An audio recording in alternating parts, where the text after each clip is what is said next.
Hello friends, இன்னைக்கு தேங்காயில் ஒரு பர்பி செய்யலாம். ஈஸியாக 4 பொருளை வச்சு என்னென்னு பார்க்கலாம் வாங்க.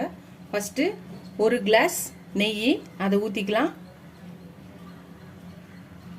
2 கிளாஸ் தேங்காய், 3 கிளாஸ் சர்க்கரை, 3 கிளாஸ் சர்க்கரை, 4 கிளாஸ் பால். 1 2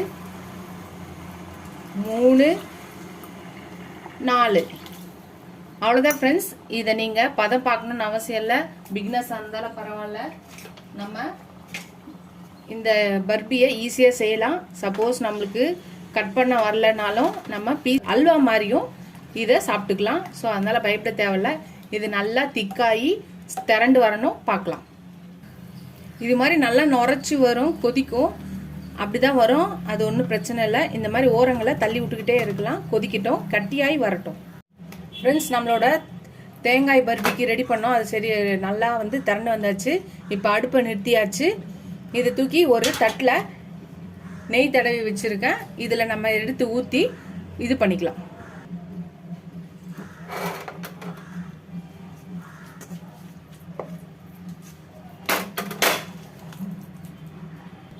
ஃப்ரெண்ட்ஸ், எல்லாத்தையும் இது பண்ணியாச்சு. இப்போ என்ன பண்ணலாம், லைட்டாக நம்ம சும்மா போட்டு வச்சுக்கலாம். இப்போயே கட் பண்ணக்கூடாது, சும்மா லைட்டாக போட்டுக்கலாம். அப்புறம் ஆறுனதுக்கப்புறம் நம்ம கட் பண்ணலாம்.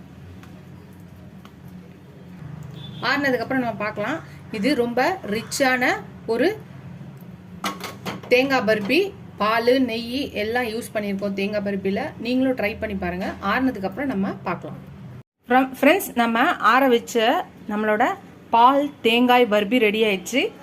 நல்லா வந்துருச்சு பாருங்கள். தனித்தனியாக ஒரு 10 நிமிஷத்துலேயே நல்லா பீஸ் போட வந்துருச்சு. இதை நீங்கள் ஒரு 10 நாள் வரை வச்சு சாப்பிட்லாம்.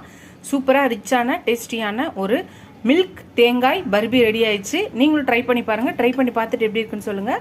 இந்த வீடியோ ஃபஸ்ட் டைம் பார்க்குறவங்க சப்ஸ்கிரைப் பண்ணி பாருங்கள். இந்த வீடியோ இதோட முடியுது. அடுத்த வீடியோவில் அடுத்த ரெசிபி பார்க்கலாம். டாட்டா, பை பை ஃப்ரெண்ட்ஸ்.